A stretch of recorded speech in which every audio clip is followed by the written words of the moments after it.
wuono. Pero kama na nya bola san nagi seto kumu kan tiere county ma Kisumu nikech county ma Kisumu ngeni ntiere rowere manoloso odiochieng' manyoro kotel negi kod Obungo Witch. Ne gwacho ni gin ok gibibedo ka giwuok oko mano mar ng'anyo odiochieng' ma kawuono ka bende gidwaro kwe. To Millicent wacho ni notemo loso gi moko ma bende wacho ni sani gin e broad based. Okumu wach ma kamano de wach nango. Dibed ni ka koro ji nitie broad based koro wach mar ng'anyo ni to koro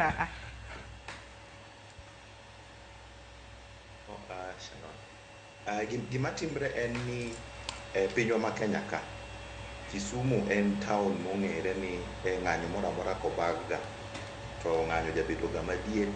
Kisumu ok kalre kendo iyudo ni bang' ng'anyo no iyudo ni dhano wito ngimagi, ohala bende biashara, gik moko bende okethre Kisumu maka. Mano gima osebedo ka timbre ng'anyo ka ng'anyo mosebedo kibago Kisumu kae. Gima niwinjo ka vijende watemo wacho wang'ni en ni kata kaponi katiba wacho ni oyiene ng'ato ng'anyo e yo mamuol kendo ng'ato dhi e ndara, lakini nitiere other mechanisms bende ma ng'ato nyalo tiyo godo mondo mi owach ywakne e sirikal. Ok ochuno mana ni nyaka wadhi e ndara, ok ochuno mana ni nyaka gik moko kethre. To ng'anyo ma Kenya ka en adier makende ni ng'anyo ma Kenya onyalo ga chako kaka gima peaceable, onyalo ga chako kaka gima unarmed, to iyudo ni diere kanyo weche chako bedo matek. Joma ne uonge godo e ng'anyo kuchako donjo, tiagas ochak ba, tiyudo ni ji wito ngimagi kendo ohala ji dhi asara. To kata king'iyo bende kaka osebedo kitimo ng'anyo Sharon, adier makende en ni onagiwa osebedo ka wito ngimagi kabisa e weche ng'anyo gi. Kata ng'anyo manotim 2022 bang' election, kata ng'anyo motim last year 2023, ineno ka onagi moko bende wito ngimagi e wach ng'anyo. To ok nyal bedo mana ni e pinywa ka oganda Luo wan wang'ere mana ka joma andamano, wan wang'ere mana ka joma ng'owa reyo, wan wang'ere mana ka joma gimoro amora karach to nyaka wadhi e ndara. Mano e gima ineno ka watemo loko. Ok odewo ka wan e sirikal kata ka wan oko mar sirikal. Onego bed ni wanyalo tiyo gi other means mondo mi wakel godo lokruok kendo wakel godo dongruok. To Ochi Baba owacho wach moro ma en adier ni nitiere ng'anyo minyalo dhiye kiparo ni idhi e ng'anyo man gi haki kendo idhi e ng'anyo mar kelo lokruok.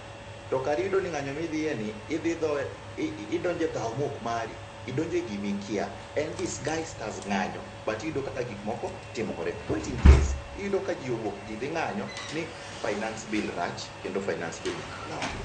Kuchopo e ng'anyo to kendo koro gini olokre, ok en finance bill, iwinjo ka kendo ji oloko dhok, ji chako wacho ni duto must go.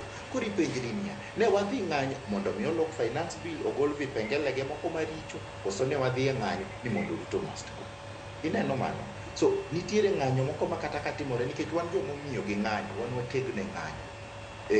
Tiagas bende no kalungo labda ji Nairobi kono, wan Kisumu ka wang'iyo godo kendo wang'e tiagas maber kendo wang'e tiagas magolo pi wang' maber, en tiagas manyien. So ng'anyo gima wang'eyo, but gima watimo wacho kaka vijende niya, are there alternatives ma kaponi ok wayiere gi weche sirikal?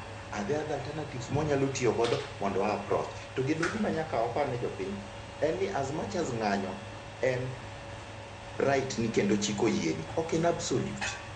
Ok en gimoro ni inyala ng'anyo nikech chiko yie. Nitiere limitations minyalo ketni e ng'anyo. Point in case, ka en ng'anyo molokre ni koro dwa ketho mwandu ji, kata ka en ng'anyo molokre ni koro dwa hinyo ngima ji, polis nyalo donjo kendo polis nyalo tiyo gi reasonable force mondo mi giketh ng'anyo. But chutho Kisumu kaka niwinjo kaka jafwambo nowacho, wan ok wadhi e ng'anyo kaponi nitiere ng'ur kata ywak ma wan godo gi sirikal. There are channels mabiro luwo kendo wabiro telo ng'ur gi ywak. Erokamano ahinya. Bende kaunti ma Nairobi kaendi nwaneno kanyo ka iro malungo wang' Nyakwaram Gajwang' noba e apaya ma Kimathi Street, kama bende jofwambo magwa wacho kanyo ni noba iro malungo wang' mar mondo mi oke protesters jong'anyo nikech ne gisechako chokore apaya mano ma Kimathi Street kanyo, bende momiyo ni nobagi kod iro malungo wang'. E kaunti mano ma Nairobi bende gwenge mag Kitengela nwaneno kanyo iro malungo wang'